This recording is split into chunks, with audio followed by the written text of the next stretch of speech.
말씀 충만하시고 성령 충만하시길 주님의 이름으로 축원합니다. 우리는 지난 수요일에 시편 1편을 함께 나눴죠. 시편 1편을 보면서 복 있는 사람에 대해서 함께 나눴습니다.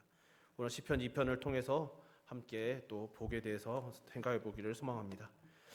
오늘 시편 2편은 즉위시라는 별명이 있습니다. 그래서 다윗의 왕조와도 연관이 있다라고 보고 어쩌면 시편 2편의 저자가 다윗일지 모른다라는 생각하는 학자들이 매우 많죠. 또 한편으로는 이 시편 2편은 메시아, 즉 예수님의 사역을 예언하는 예언시라고도 말합니다. 그리고 또 어떤 분들은 시편 1편과 2편을 하나로 묶어서 원래는 하나였다라고 말씀하시는 분들도 있습니다. 예를 들면 시편 1편은 복 있는 사람이라고 시작하고 오늘 2편은 여호와께 피하는 모든 사람은 다 복이 있다라고 마침으로써 같은 복이란 주제로 묶여 있다라고 보기 때문인 것이죠. 또 한편으로는 사도행전 13장 33절이 오늘 본문 7절을 인용하고 있는데 이 부분을 어떤 사본들은 시편 1편을 인용한 것이다라고 기록되어 있습니다. 그렇기 때문에 이런 것들을 근거로 시편 1편과 2편이 한 묶음으로 되어 있었던 것이 아닌가라고 보기도 하는 것이죠. 시편과 1편과 2편이 하나이든 혹은 둘이든 그것은 사실 중요한 것은 아닙니다. 다만 중요한 것은 시편 1편과 2편이 시편 전체의 서론의 위치에 있으면서도 복 있는 사람이라는 같은 주제로 묶여져 있고 같은 주제를 다루고 있다는 것을 우리가 주목하여 볼 필요가 있는 것이죠. 그렇게 볼 때 오늘 본문은 1편에서 말한 내용을 좀 더 구체적이고 선명하게 보여주는 시편으로 볼 수도 있습니다. 시편 2편은 복과 죄가 무엇인지 좀 더 구체적으로 말하고 그 죄의 결과 또한 분명히 말하죠. 그리고 그 결론은 여호와께 피하는 모든 사람은 다 복이 있다라는 것입니다. 그러니까 시편 2편은 여호와께 피하는 자는 복이 있는 자니까 반역한 너희들아 돌이켜 여호와께 피하라라는 권고가 포함되어 있는 것입니다. 그렇지 않으면 너희들은 길에서 망할 것이다 라는 것이죠. 이것은 악인의 길은 망한다고 경고한 시편 1편과 일맥상통합니다.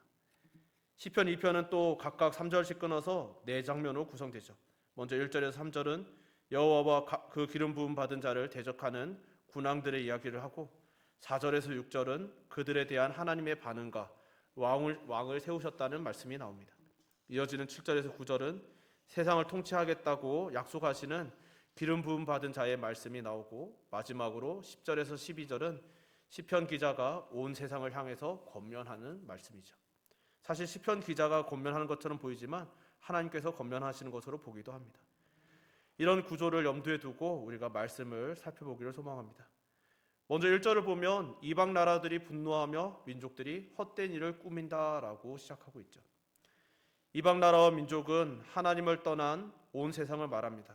하나님을 떠난 이들이 분노한다라는 것은 사실 감정적인 반응이라기보다는 적대적인 반응 혹은 적대적인 소동을 일으키는 의미가 더 강합니다.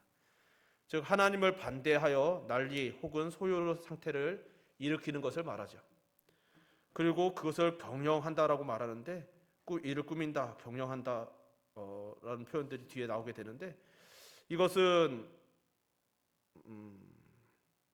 제가 착각했는데요. 경영한다는 표현이 개역개정이 아니라 이전 개역 성경에서는 경영한다라고 되어 있었습니다.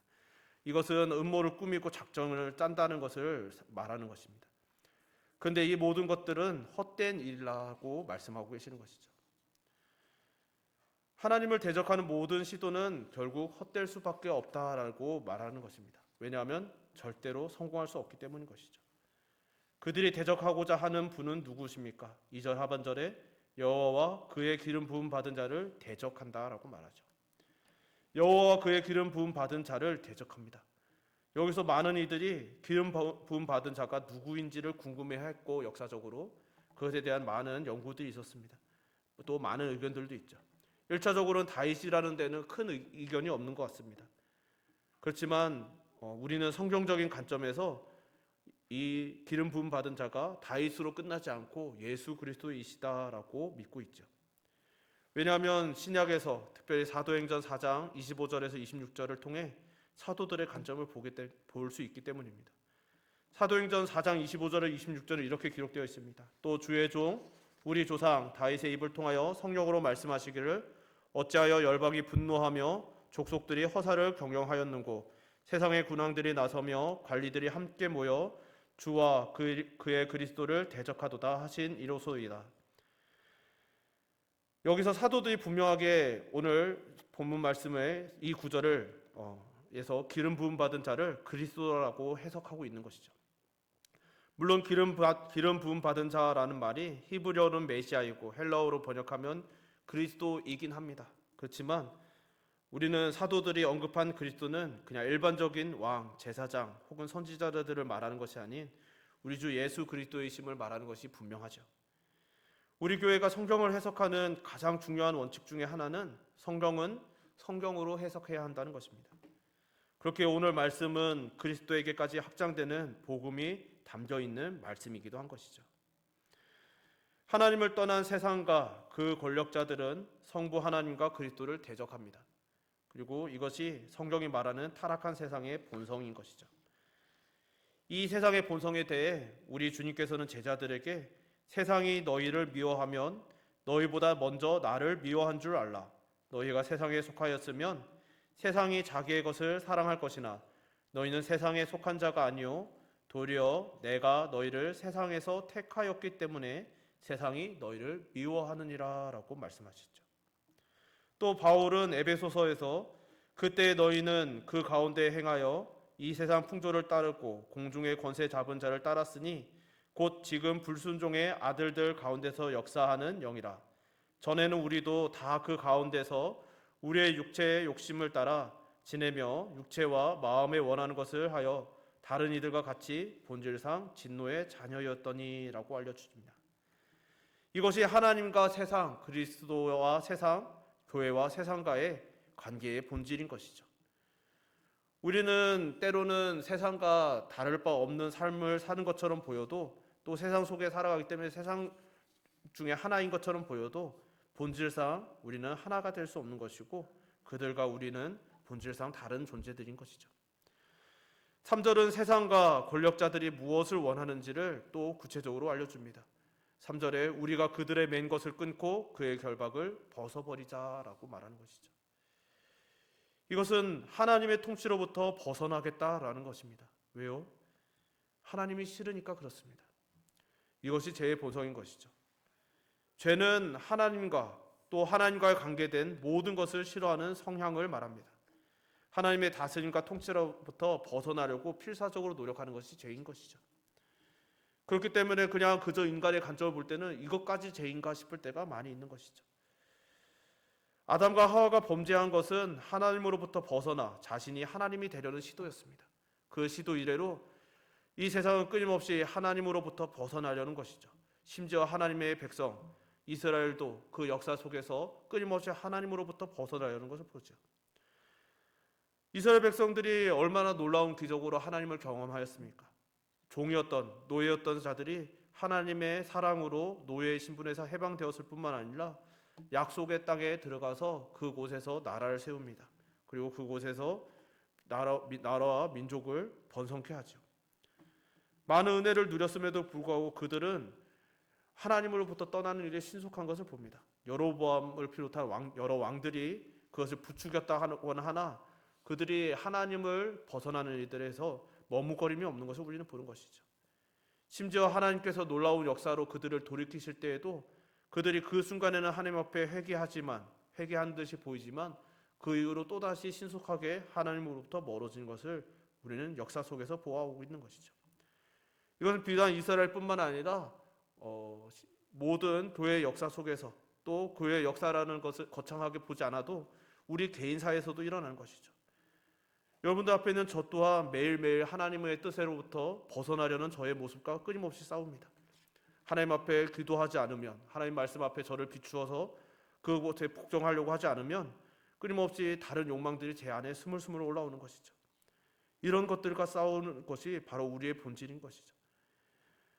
이 세상에 속한 이 육신은 본질적으로 하나님을 멀리하는 것, 그리고 하나님으로부터 떠나는 것이 본질이기 때문에 우리는 끊임없이 옛 사람을 벗어버리고 하나님 앞에 나아가고 성령께서 우리를 인도해 주시기를, 또 지도해 주시기를, 말씀이 생각나게 해 주시기를 구하며 살아가야 되는 줄 믿습니다.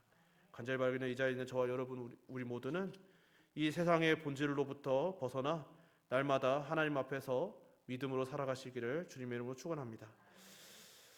정말 말씀드렸듯이 이 세상은 본질적으로 하나님으로부터 벗어나고 싶어하기 때문에 이를 위해서 치밀하게 계획을 세우고 실행해 나갑니다. 정말 이 세상이 얼마나 치밀하고 꼼꼼한지 정말 하나님 없이 살아갈 수 있는 세상을 만들어가는 것을 우리는 보고 있는 것이죠. 이 현대뿐만 아니라 예수님이 살아계시던 시절에 예수님이 오셨다라는 이야기를 들은 헤롯이 정말 그 예수님을 제거하기 위해서 얼마나 잔인하게 또 치밀하게 행하는지 우리는 보았죠. 미리 알아둔 대로 그 나이대에 해당되는 위아래로 전부 모든 아기들을 죽여버립니다. 그뿐 아니라 복음과 하나님의 백성을 제거하려던 수많은 시도들이 성경에 기록되어 있죠.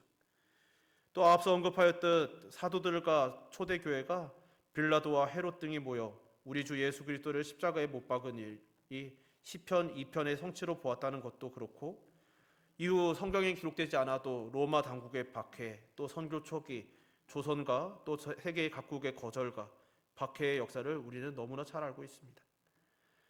그러나 그 모든 역사 속에서 하나님께서는 그 모든 시도들을 보시고 웃으신다는 것이죠.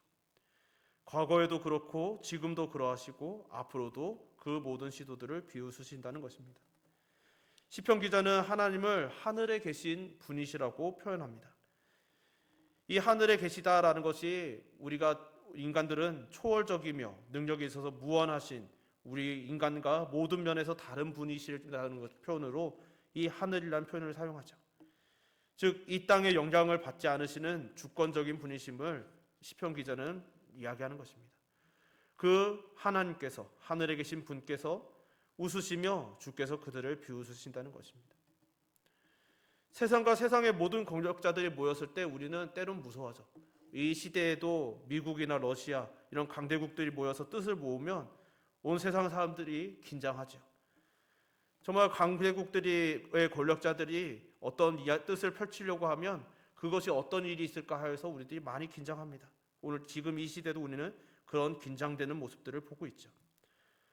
그러니 세상과 세상의 모든 권력자들이 모여서 하나님과 기름 부음 받은 자를 대적하는 것, 지금에 와서는 교회를 대적하고 교회를 적대시하는 모습들, 그런 모습들은 인간인 우리들의 눈에 매우 두렵고 떨리는 일이기도 한 것이죠.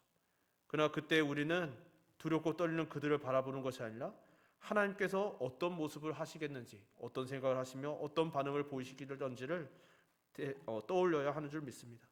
하나님께서는 그런 자들의 일들을 보시며 비웃으신다는 것이죠. 왜냐하면 지금 그들의 행사는 매우 치밀하고 강력하고 힘이 있어 보이지만, 그래서 그것이 영원할 것처럼 보이지만 결국 헛되고 무너질 것을 아시기 때문입니다. 그리고 비웃음만으로도 끝나지 않으시는 것이죠. 5절에 보면 그때의 분을 바라며 진노하사 그들을 놀라게 하여 이르시기를이라고 기록합니다. 진노하신다는 것이죠. 사실 오늘날 많은, 어쩌면 거의 대부분의 사람들은 진노하시는 하나님을 모르며 살아갑니다. 오늘날 많은 이들이 하나님은 사랑이시라고 말하고 그 사랑의 하나님의 모습을 교회들에게도 강요하는 모습들을 보죠. 교회 안에서조차도 하나님에 대해서 사랑의 하나님이시고 그분의 사랑과 은혜에 대해서 놀랍도록 찬양을 가득하지만 하나님께서 진노하실 것이라는 것에 대한 두려움이나 혹은 그런 것들을 노래하는 일들은 잘 없는 것이죠. 왜냐하면 사랑의 하나님을 더 보고 싶기 때문입니다. 그것이 어쩌면, 그런데 우리들이 기억해야 할 것은 우리는 하나님의 한 부분만을 경배하고 한 부분만을 찬양하고 바란다는 것은 그것이 하나님이 아니라 우상을 섬기는 것이 될 수 있다는 것을 경계해야 하는 것이죠. 솔직한 말로 하나님께서 성경에 기록된 하나님의 무서운 모습들, 이 모습들이 거부감이 드는 것도 사실입니다. 이 시대적으로 하나님은 너무 잔인하시다라는 평가를 들을 수도 있다는 것이 우리의 마음의 거리낌이 될 수도 있습니다. 그래서 그 거부감이 들 수도 있는 현대인들에게, 혹은 거부감이 들고 부담스러울 수 있는, 무서울 수 있는 그런 부정적인 하나님의 모습들을 어떻게든 포장해보려는 시도들이 수도 없이 일어나는 것을 봅니다. 그러나 우리는 분명히 기억해야 하는 것이죠. 성경은 우리에게 분명히 말씀하십니다. 하나님은 사랑이 많으신 아버지이시지만 동시에 죄에 대해서는 진노하시는 하나님이시라는 것입니다. 하나님의 진노에 대해서 바울 사도는 이렇게 말하죠. 로마서에 하나님의 진노가 불의로 진리를 막는 사람들의 모든 경건하지 않음과 불의에 대하여 하늘로부터 나타나나니. 이것이 바로 하나님을 대적하는 세상 앞에 놓여 있는 현실이라는 것입니다. 하나님께서는 말씀하시는 것이죠.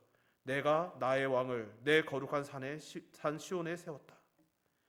하나님께서는 이미 그 일들을 위하여 성부 하나님께서 당신의 왕을 거룩한 산 시온에 세우셨다라는 것입니다. 여기서 왕은 앞서도 말씀드렸듯이 1차적으로는 시편 2편을 지은 것으로 여겨지는 다윗을 말하죠. 그러나 궁극적으로는 예수 그리스도를 가리키십니다. 성부 하나님께서 세상과 권력자들이 하나님과 그리스도를 대적하여 행하는 모든 교만을 향해 하늘에 계신 하나님께서 당신의 왕이신 그리스도를 이 세상의 거룩한 산 시온에서 왕으로 세우셨습니다. 7절에서는 그 기름 부음 받은 자, 즉 우리 주 예수 그리스도께서 말씀하시는 것이죠. 여호와께서 내게 이르시되 너는 내 아들이라 오늘 내가 너를 낳았도다. 이 말씀은 우리 주님께서 세상에 계실 때 정확히는 세례를 받으실 때와 또 변화산에서 영광스러운 모습으로 변화되셨을 때 두 번에 걸쳐서 우리 하나님께서 성부 하나님께서 우리 예수님께 들려주셨던 말씀이실 것이죠.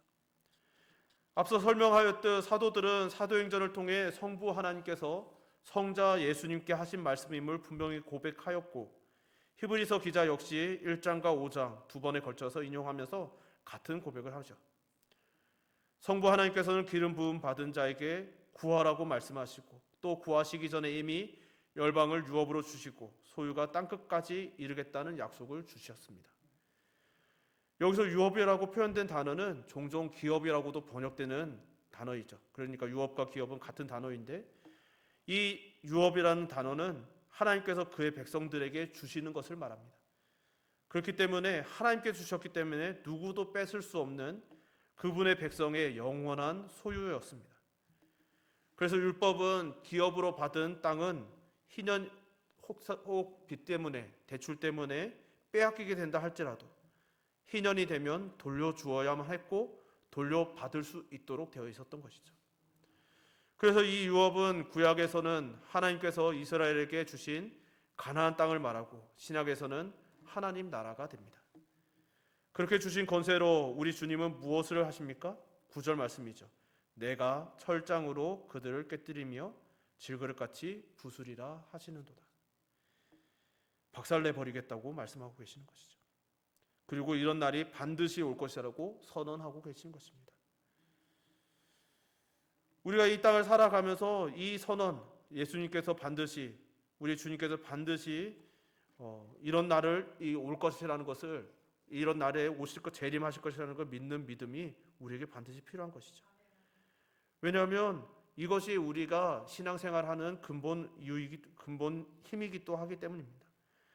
우리는 앞서 이전에 설교 말씀드렸듯이 우리는 하나님께서 이 땅의 끝에서 마침내 심판의 그 날에 이 땅의 모든 것이 하나님 앞에서 판결이 납니다. 판결이 날 때 하나님께서는 그동안 억울하였던 우리 모든 주의 백성들의 억울함을 신원하여 주시고 이 온 세상은 아니었다라고 말하지만 온 세상이 부정하였어도 마침내 하나님의 뜻을 따랐던 주의 백성들이 옳았음을 선언하여 주신다는 것이죠. 그리고 그 날에는 하나님을 대적하던 자들, 하나님을 대적하여 주의 백성들을 핍박하고 그들을 무너뜨리며 마침내 하나님으로부터 모든 반역을 일으키던 하나님을 향하여 모든 반역을 일으키던 이들을 박살내신다는 것이죠. 그 날이 반드시 올 것을 믿으시며 이 땅에서 살아가신 모든 날 동안에 하나님을 따라 신실하게 믿음을 지키시는 성도님들 되시기를 주님의 이름으로 축원합니다. 그리고 10절에서 12절에는 마지막 권면이 나오는 것이죠. 1편에서처럼 의인의 길과 악인의 길이라는 갈림길에 서게 되는 것을 우리는 보게 됩니다. 그 갈림길에서 하나님께서는 모든 죄인들을 복 있는 삶으로 초청하시는 것이죠. 이 갈림길을 보여주는 것이 우리 인간들의 눈에는 언뜻 심판으로 보이고 무서워서 두려워 떨만한 그런 일로 보이지만 사실은 그 두려워 떨는 것이 아니라 하나님께서 심판과 복을 동시에 보여주시며 너희는 심판의 길이 아니라 복의 길로 오라고 초청하시는 것입니다. 먼저 하나님과 기름 부음 받은 자들을 대적하며 헛된 일을 하는 군왕들과 또 재판관들을 향해서 지혜를 얻으라고 말씀하시는 것이 10절에 나오죠. 하나님께서 그들을 완전히 진멸하시고 완전히 심판하셔서 제거하기를 원하셨다면 이들을 하여금 지혜를 얻으라고 말씀하실 일이 없는 것이죠. 그들을 심판하시겠다고 말씀하시지만 너희들이 그날에 질그릇이 철장으로 깨트림을 당하는 것처럼 박살나겠다고 말씀하셨지만 그러나 너희들은 지금 그 의의 길과 악인의 길, 복의 길과 심판받는 그 길 사이에서 지혜를 얻으라고 말씀하고 계시는 것이죠. 이것이 하나님 아버지의 크신 은혜인 줄 믿습니다. 참 지혜는 그래서 하나님을 경외하는 것입니다. 결국 하나님을 경외함으로 하나님의 교훈을 겸손하게 받는 것이 참된 지혜인 것이죠. 여기서 교훈을 받으라는 것은 하나님의 징계와 경고를 받으라는 것입니다. 사실 징계를 받으라는 말이 우리에게 쉬운 말은 아니죠. 그러나 우리가 죄를 지었고 잘못을 했을 때는 징계를 받는 것은 마땅한 일입니다. 그것을 감수하고 하나님 앞에 나아가는 것이 회개인 것이죠. 하나님 제발 내가 잘못했으니까 이번만 용서해 주시고 절대 벌은 주지 마세요 라고 말하는 것이 우리가 선택하고 싶은 간구이고 또 우리의 기대이지만 그러나 우리가 우리의 벌을 해달라고 요구할 수는 없는 것이죠. 하나님께서 앞에 겸손하게 하나님 저는 죄인입니다. 우리의 지은 것을 불쌍히 여겨주시고 긍휼히 여겨주세요라고 구하며 긍휼을 구하며 나아갈 수는 있겠지만 우리의 죄를 제거하여 달라고 없던 것처럼 만들어 달라고 우리가 요구할 수는 없는 것이죠. 다만 우리는 하나님께서 우리로 하여금 완전한 심판을 주시는 분이 아니라 주 예수 그리스도의 십자가 보혈로 그것을 깨끗게 씻겨주시며 우리를 새롭게 하시는 분임을 믿는 것이죠. 그것을 믿음으로 우리의 심판 혹은 어려움이 하나님의 징계가 영원한 것이 아니고 마침내 이것을 통하여서 우리는 더욱더 정결하게 됨을 신뢰함으로 그러므로 인하여 하나님께 감사하며 나아갈 수 있는 줄 믿습니다. 그렇기 때문에 우리는 하나님을 경외하며 하나님의 징계와 경고를 받는 것을 거부해서는 안 되는 것이죠. 하나님께서는 이 말씀을 통하여 노골적으로 말씀하시면 그런 것입니다. 너네들 계속 그렇게 살면 질그릇을 철 몽둥이로 깨듯이 박살날 테니 너희들은 그렇게 되지 말아야 한다라고 말씀하신다는 것이죠. 우리에게도 말씀하시는 건 그렇습니다. 우리의 죄를 드러나게 하실 때 정말 우리의 죄를 직면할 때 우리는 피하고 싶고 숨고 싶고 외면하고 싶겠지만 그것은 하나님께서 우리를 심판하고 우리로 하여금 수치를 당하고 우리로 하여금 넘어뜨리고 싶어서 보여주시는 것이 아니라 드러나게 하시는 것이 아니라 우리로 하여금 그 경고인 줄 알고 지혜를 얻어 돌이키기를 원하시는 것임을 그런 하나님의 사랑이 있으심을 늘 신뢰하시기를 또한 주님의 이름으로 축원합니다. 그런다면 우리는 그들은 여호와를 경외함으로 섬기고 떨며 즐거워할 수 있게 됩니다. 이것은 굴욕적인 복종이 아니라 마음으로 순종하게 되는 길이죠. 신앙은 하나님을 경외하는 것이라고 거듭 말씀드리고 있는데 사실 이 경외라는 것을 세상에서는 인간들은 부정적으로 받아들입니다. 왜냐하면 이 경외라고 했을 때 누군가를 섬기는 것이라고 생각할 때 이 섬긴다는 것이 부정적으로 와닿기 때문이죠. 특히 우리는 이 민주주의 시대를 살고 있기 때문에 신분제라는 것이 매우 안 좋은 것이라고 생각하고 물론 실제로도 그 신분제를 악용하였기 때문에 안 좋은 제도였고 이제 사라져야 하는 제도인 것이 분명하죠. 그렇지만은 그 과거에 부정적으로 사용했던 악용하였던 이 인간 세상들의 그 신분제의 경험 때문에 더욱더 경외를 하고 누군가에게 복종하고 하나님 앞에 경외를 올려드리는 것이 매우 부정적으로 받아들이는 경우가 많은 것이죠. 그리고 그렇게 하나님 앞에 엎드리면 그것이 수치와 굴복으로 여기는 경우가 많습니다. 실제로 교회 안에서도 저도 그랬던 것이죠. 하나님 앞에 어렸을 때 회개해야 되는 것은 너무 당연한데 회개해야 된다라고 누가 저 앞에 직접적으로 말하면 직설적으로 이야기하면 마음의 거부감이 드는 것이죠. 그런 일들은 인간의 본성상으로 있을 수 있는 일들인 것입니다. 그러나 우리가 순간적으로 그런 감정이 드는 것을 넘어서 진리를 깨닫고 하나님을 참으로 경외할 줄 알게 되면 우리는 그 감정을 부정적으로 받아들이지 않게 되는 것이죠. 경외하는 자는 우리 물론 떨며 두려워합니다. 그렇지만 그 떨며 두려워하는 것이 즐거움으로 이어지는 것이죠. 하나님 앞에서 두려워 떠는 것이 어떻게 즐거움이 되는 것인지 이 세상에서는 도무지 이해할 수 없는 일이죠. 사람은 이해할 수 없는 일입니다. 그런데 우리는 그것을 아는 것이죠. 그리고 또한 우리가 이 두려움과 떨림이 없는 기쁨은 방종이라는 것을 깨달아야 하는 것입니다. 우리는 하나님 앞에서 늘 기쁘기만 해야 될 것 같지만 두려움이 같이 함께 존재해야 된다는 것이죠. 두려움 없는 기쁨은 방종이며 기쁨 없는 두려움은 노예의 두려움이 됩니다. 그렇기 때문에 하나님을 즐거워하는 참된 기쁨은 하나님을 경외한 자들에게 주어지는 은혜인 것이죠. 그리고 이것은 많은 사람들이 생각하는 것처럼 하나님과 친밀하게 교제한다고 하나님을 자신들과 동급 수준으로 대하는 자들은 결코 누릴 수 없는 것이고, 동시에 하나님과의 친밀함은 배제하고 극도로 공경하는 모습, 마치 노예가 주인을 대하듯 하는 하급자로서의 모습만 취하는 자들 역시 누릴 수 없는 은혜인 것입니다. 그러므로 하나님께서는 모든 죄인들을 향해서 그 아들에게 입맞추라고 말씀하시죠. 고대 입맞춤은 아랫사람이 윗사람에게 충성과 복종을 맹세하는 표시로 사용되었습니다.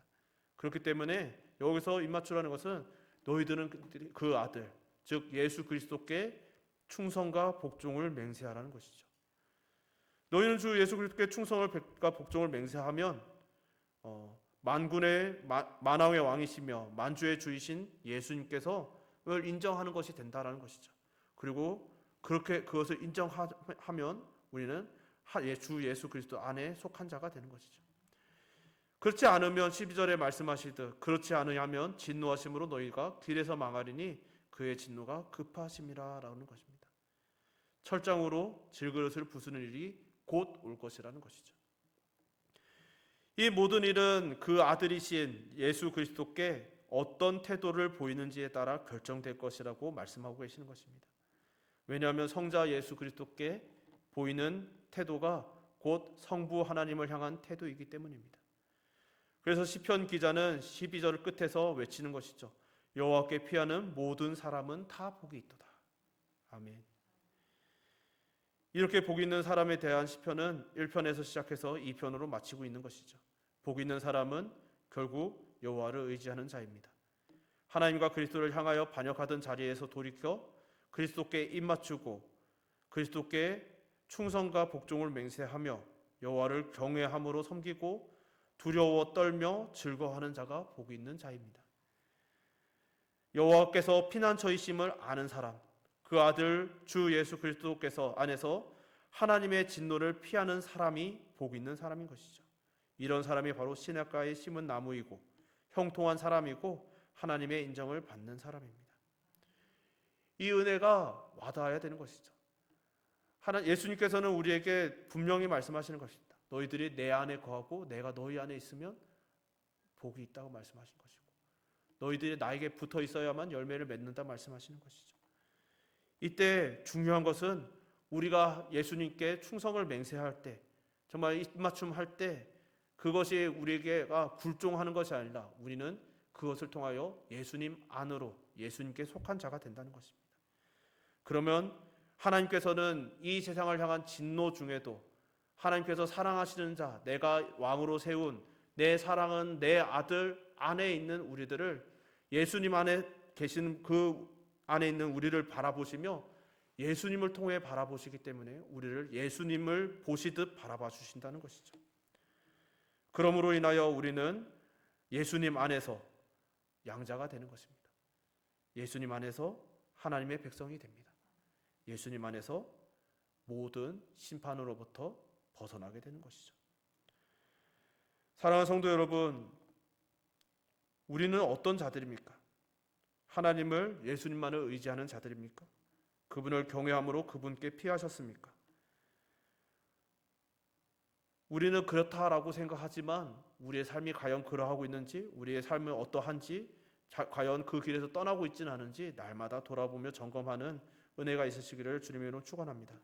간절히 바라기는 이 시간 함께 예배하는 저와 여러분 우리 모두가 우리 하나님 여호와를 경외함으로 우리 주께 피하며 주님께 속한 주님의 백성 되시기를 주님의 이름으로 축원합니다.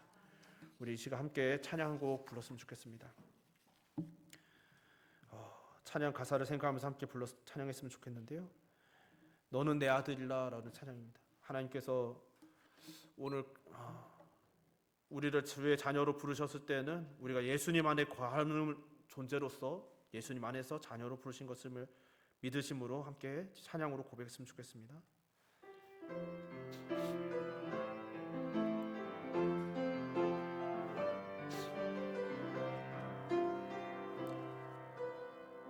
힘들고 지쳐 낭망하고 넘어져 일어날 힘 전혀 없을 때에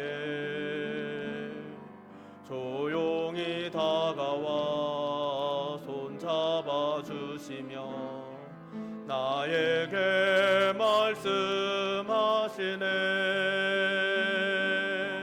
나에게 실망하며 내 자신 연약해 고통 속에 눈물 흘릴 때에 못자국 난 그 손길 눈물 닦아주시며 나에게 말씀하시네. 너는 내 아들이라 오늘날 내가 너를 놔두다. 너는 내 아들이라 나의 사랑하는 내 아들이라. 너는 내 아들이라.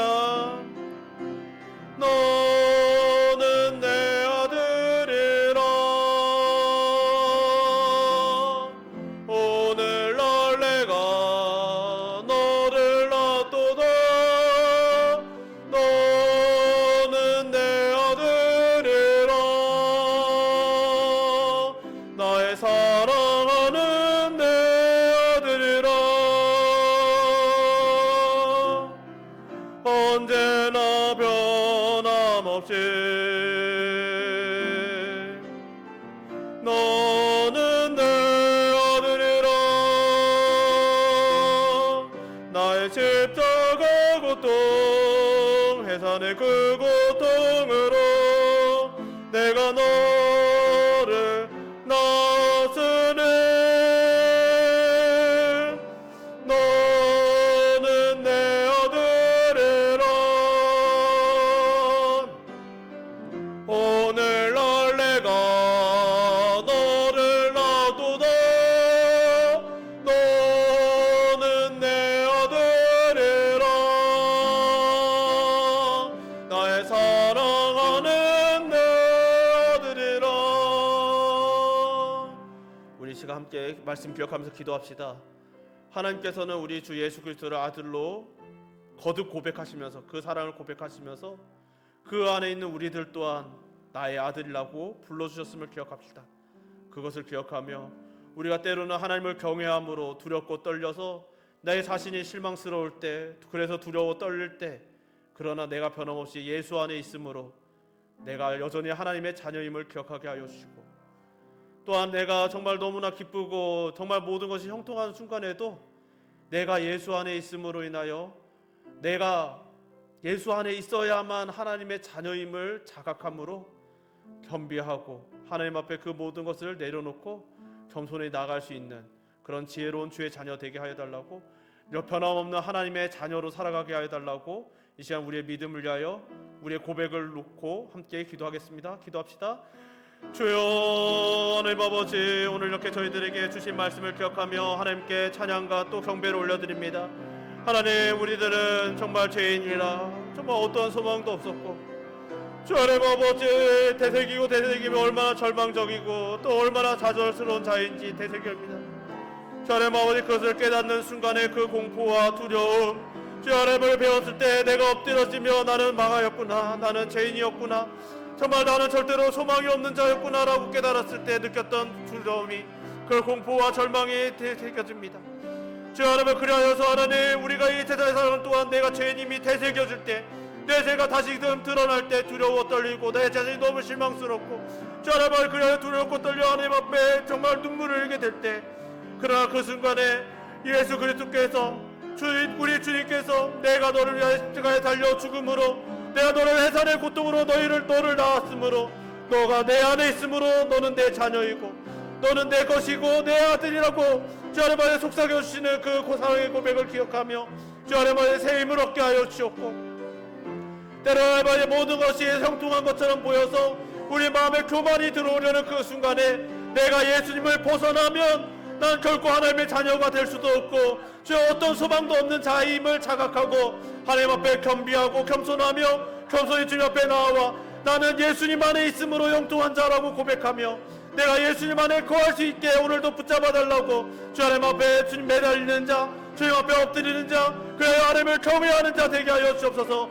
이 경외함이 우리를 소망케 하며 우리에게 주 하나님의 기쁨이 되며 우리를 생명, 우리를 살리는 것 줄 믿사오니 주 하나님 우리로 하여금 날마다 주님과 동행하며 하나님을 기쁘시게 하는 주 하나님의 믿음의 예배자 되게 하여 주시옵소서.